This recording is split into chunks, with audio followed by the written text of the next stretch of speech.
Alright, so the snow is finally off the ground.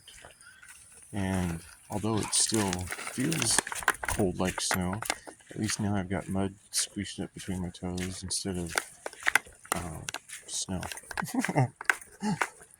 So, anyway, Monty's wanting to go for a little walk right now, and I figured what a perfect opportunity to share the benefits of grounding. And grounding is like, like us connecting to the ground. I mean, because we we are like a walking antenna. And if we are a walking antenna, we are gathering a lot of energy from our environment. And if we're gathering a lot of energy from our environment and we're not releasing it, that can cause a lot of stress in our body.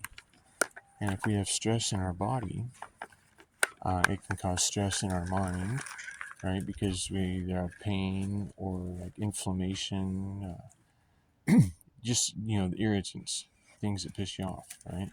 And if you're pissed off and you don't feel good, then you're probably not going to be, doing much activity. And if you're not doing much activity, then your body gets weak.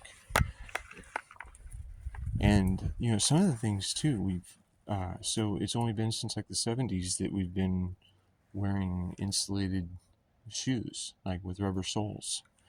And if we've been wearing rubber-soled shoes for the last 50 years or better, and our health has diminished in this time, we have to maybe think that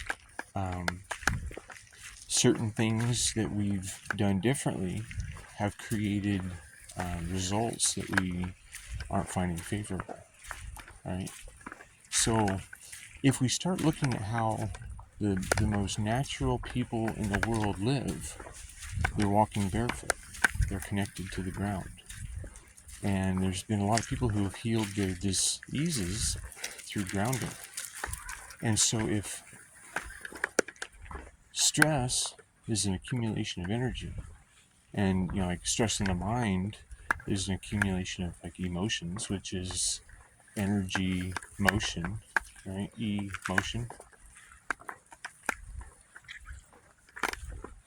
If we can reduce stress, we can reduce a lot of things, right? Because ease is the opposite of stress.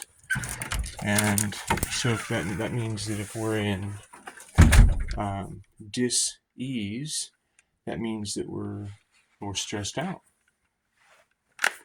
right? Hey, you're walking barefoot, right?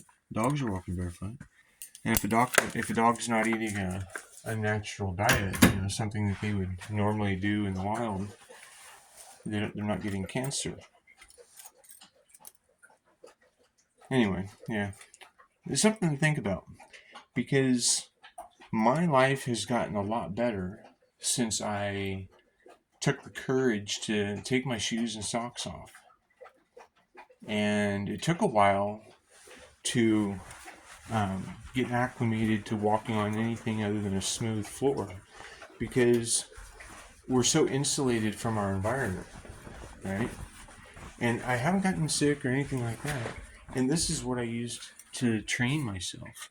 This is like the floor mat from a vehicle, but this is the pokey side.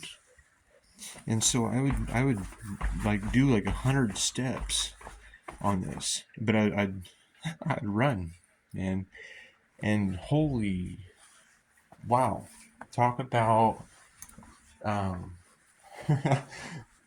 talk about a lot of feeling happening in one spot, right? And with all that feeling happening in one spot, I mean, it's pretty intense, right? And then it goes away, and every time you do it, it's still pretty intense, but it goes away pretty quickly. And now, I mean, I can step on a rock, and most of the time, unless it's a really sharp one or something, or it doesn't bother you. I thought my sister was a superhuman when she was little. She could run on fractured gravel, and um, anyways, and the fun part is, and then you get to wash off your feet a lot more often too. And then as you're massaging your feet, and uh, anyway, yeah, that's what I got to say about that.